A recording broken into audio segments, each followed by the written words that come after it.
Gente, você se inscreveu para a ETEC, não sabe o que vai cair? Assiste os meus vídeos aqui. Eu tô todo dia, tô vindo aqui, tá? E colocando um vídeo para você, tá? Aí, se você não tá fazendo, não tá me ajudando aqui, eu vou parar de colocar vídeo, tá? Eu vou fazer o seguinte: se você comentar aqui embaixo qual vai ser a ETEC que você vai fazer e deixar ativadas as notificações, na sexta-feira eu vou deixar uma lista com o conteúdo de todas essas matérias aqui, tá? Estava conversando com um professor que é amigo meu e ele é da ETEC, por sinal, tá? E, inclusive, ele fez uma lista aí. Eu pedi essa lista para a parte de matemática, mas ele fez uma lista aí e isso daí já tem na internet já, tá? Então, se vocês comentarem aí qual é a faculdade não, né, gente? Qual é a ETEC que vocês vão prestar aí, que você vai passar o ano que vem, eu faço aí uma lista com todos os assuntos. Por quê? Porque essa dúvida fica na cabeça, né? O que cai, o que cai, o que cai, o que cai? E respondendo aos meus alunos aqui, essa foi uma das perguntas que caiu, tá? Então eu vou chegar aqui para você no dia de hoje e já vou responder para vocês as perguntas dos pessoal que é inscrito aqui no canal. Tá bom? Gente, eu sou o professor Maicon Sisoto e eu vou ajudar você na sua aprovação da ETEC com o conteúdo de matemática. Vamos dar uma olhada ali então, tá? Eu tenho o costume de deixar essa parte aqui, ó, a prova avaliará as competências e habilidades, porque é isso, quando você não tem muita noção de qual matéria eu vou melhor nessa ou naquela, nisso, imagina que é a sua competência, é a sua habilidade, e aí a escola te ensina esses conteúdos aqui, né, para você ficar habilidoso.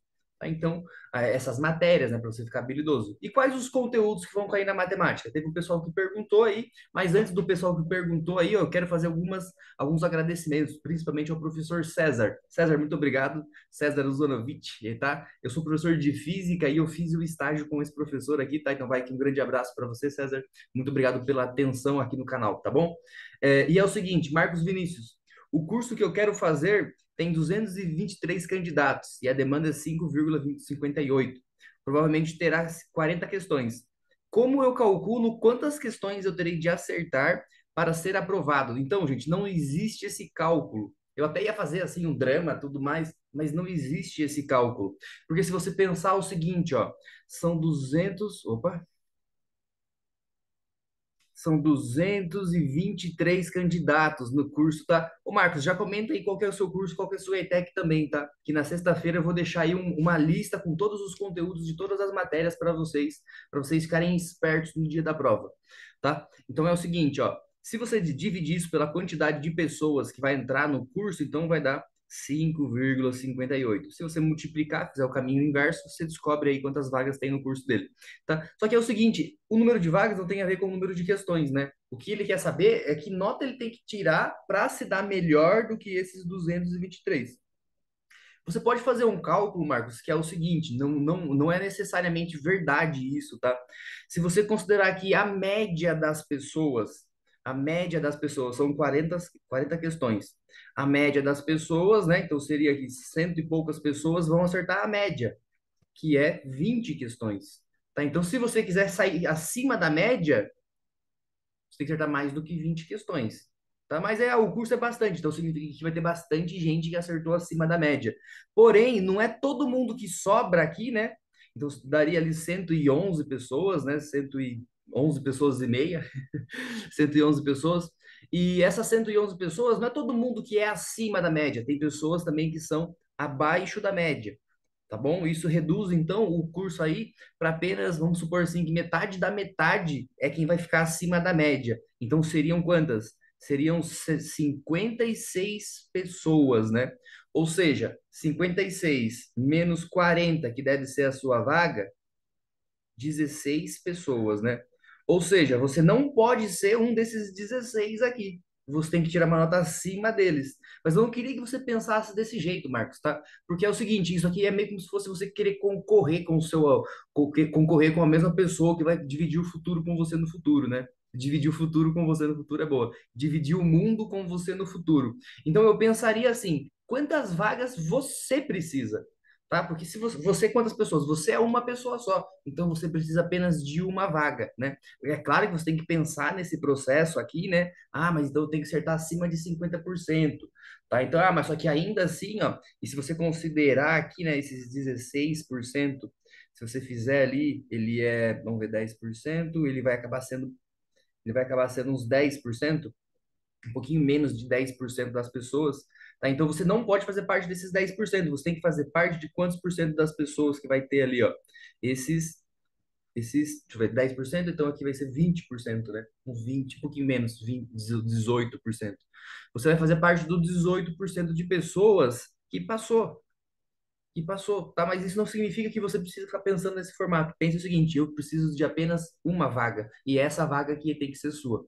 Tá bem? E assim, o que que você pode pensar? Que tem gente, Gê, que não ajuda quem tem dificuldade em matemática ou tem dificuldade na outra matéria porque acha que é concorrente. Vocês deveriam pensar que vocês não são concorrentes, vocês são colaboradores. Se você ajuda o seu adversário, não, né? O seu colega, no futuro vocês dois fazem a ETEC. Daí vocês precisariam de duas vagas, né? Eu acredito que duas pessoas juntas vão sempre mais longe do que três pessoas separadas. Mas vamos continuar respondendo aqui, tá, Marcos? E se você entendeu aqui a lógica da ideia de pensar quantas pessoas você tem que acertar ali, então vai diminuindo essas porcentagens aí que você descobre, tá?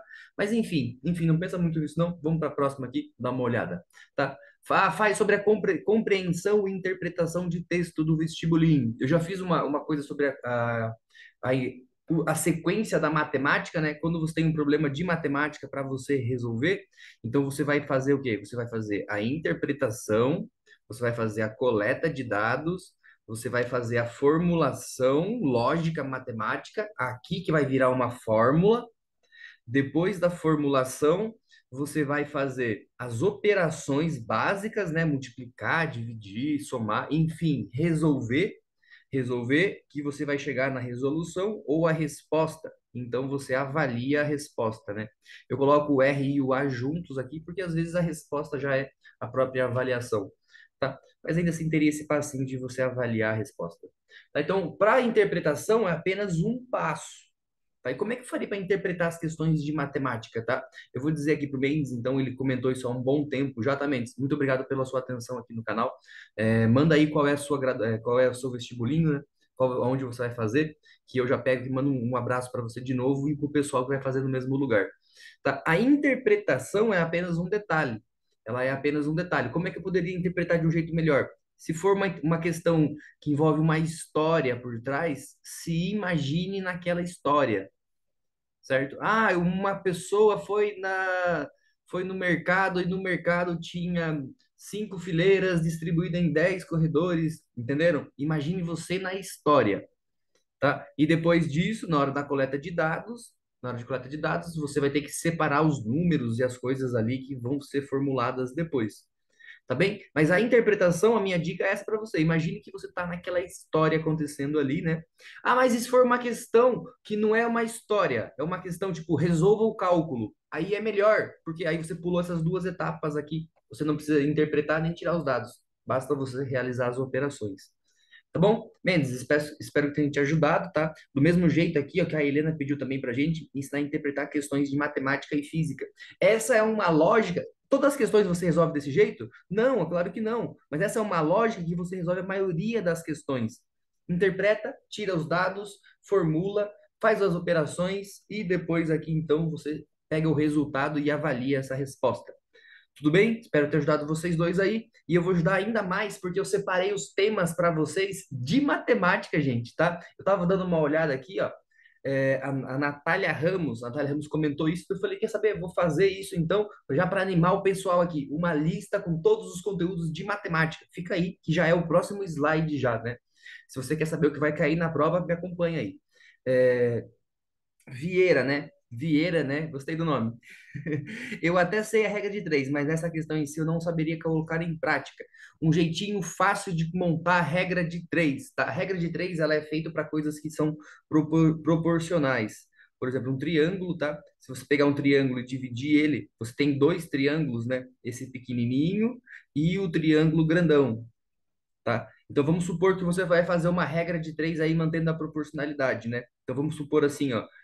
Aqui eu tenho a minha altura e ali eu tenho a minha altura menor. Altura, um tá um Hzão e um Hzinho. E aqui embaixo, tudo isso junto é a minha base e a partezinha menor é a base menor. Tá? Para você fazer, então, a regra de três, basta você entender assim, ó, quais são as coisas que estão na mesma dimensão. Como assim? A mesma dimensão de altura, por exemplo. Na mesma dimensão de altura, tem o Hzão, né? Deixa eu colocar isso de branco para vocês. Tem o Hzão, e ele tá na mesma linha de quem? Do Hzinho. Ele é proporcional ao Hzinho, né? E aí eu tenho o Bzão. O Bzão, ele é correspondente a qual? Ele é correspondente ao Hzão. Então vai embaixo do Hzão. Do mesmo jeito que o Bzinho, ele é correspondente ao Bzinho, né?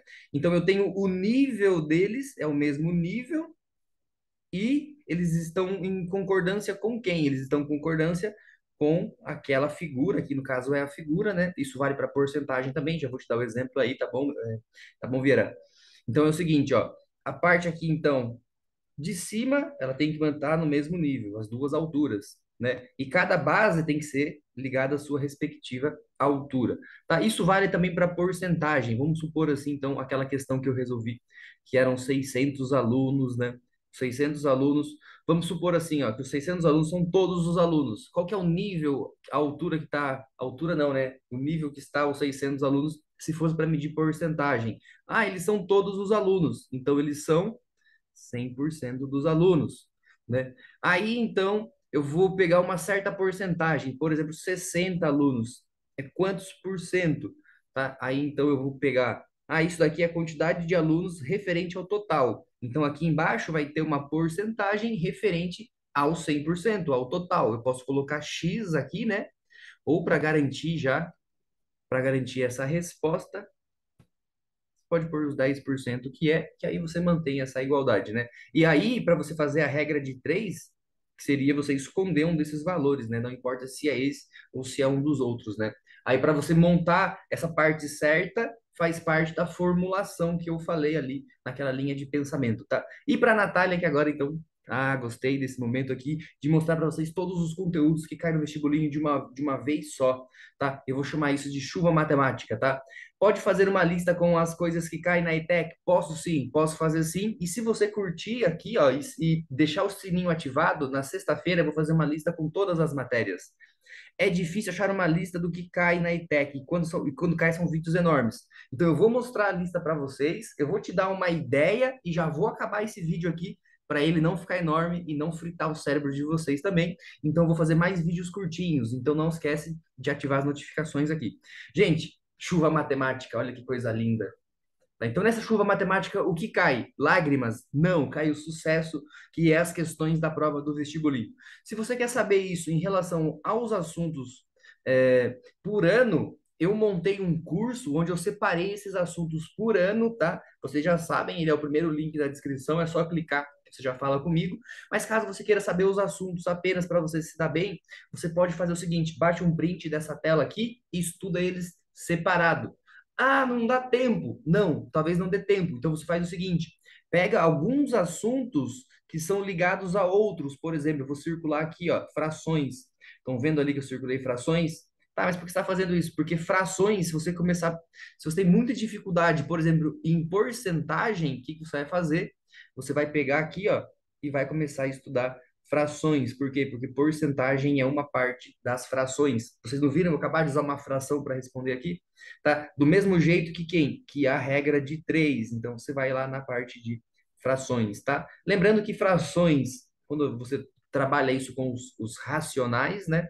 Frações é um tipo de conjunto numérico, então você pode fazer isso, cara. Se você tem muita dificuldade em entender os conteúdos, pega e vai fazendo uma teia dos conteúdos, e assim você consegue, a partir de um, ir alcançando os outros conteúdos, como por exemplo aqui, ó, sistema de medidas. O que que é? É a medida das coisas, o metro quadrado, o metro cúbico, que é o volume, que está aqui do ladinho, já posso fazer essa ligação, né? As medidas também têm a ver com a área, tem a ver com o perímetro, já posso fazer essa ligação, né? Na parte aqui, onde a gente trabalha com a parte de regra de três, tem ângulos? Tem, a gente faz ângulos quando a gente divide uma pizza, por exemplo, né? Dos ângulos, você tem o triângulo, que você tira o teorema de Pitágoras. Então, você pode fazer essa conexão para facilitar o teu estudo, tá bom? Lembrando que cada cabeça é uma cabeça, né? E nem todas as matérias, em todos os lugares, vão conseguir te ensinar, né? E se você quiser uma lista na sequência do sexto, sétimo, oitavo, nono ano, e um presente bônus, que é um resumo da física, clica aí no primeiro link que eu vou te ajudar. Já falei isso, né? É um curso que está 100% aí fazendo sucesso, está fazendo bastante sucesso. Inclusive, eu estava começando a aula aqui e já tocou de novo, tá? Vamos lá, bola para frente, tá? Então, esses aqui são os assuntos. E para finalizar, se você ainda tiver com alguma dúvida, que não sabe, mas é muita coisa para estudar. Então, tenha confiança, gente. Confie nas suas habilidades e na sua competência. Se você se deu bem durante todo o sexto ano, sétimo ano, oitavo ano, nono ano, e agora vai fazer o ensino médio ou o ensino técnico de qualidade aí que você quer passar na ETEC, o que você tem que fazer, então, confiar na sua competência. Você não é competente o suficiente, tá? Então, e se você quiser mais dicas, já digo aí, né? Se inscreve aqui e me acompanha, tá bom, gente? Essa foi a nossa aula aí para responder de novo uns inscritos. Espero que vocês estejam gostando. Se tiverem dúvidas, deixem as dúvidas aqui embaixo, que até o dia da prova eu vou estar respondendo vocês aqui, tá bom? E se quiserem também mais algum conteúdo, comenta aí. Tchau, galera. Até a próxima. Aquele abraço. Tchau, tchau.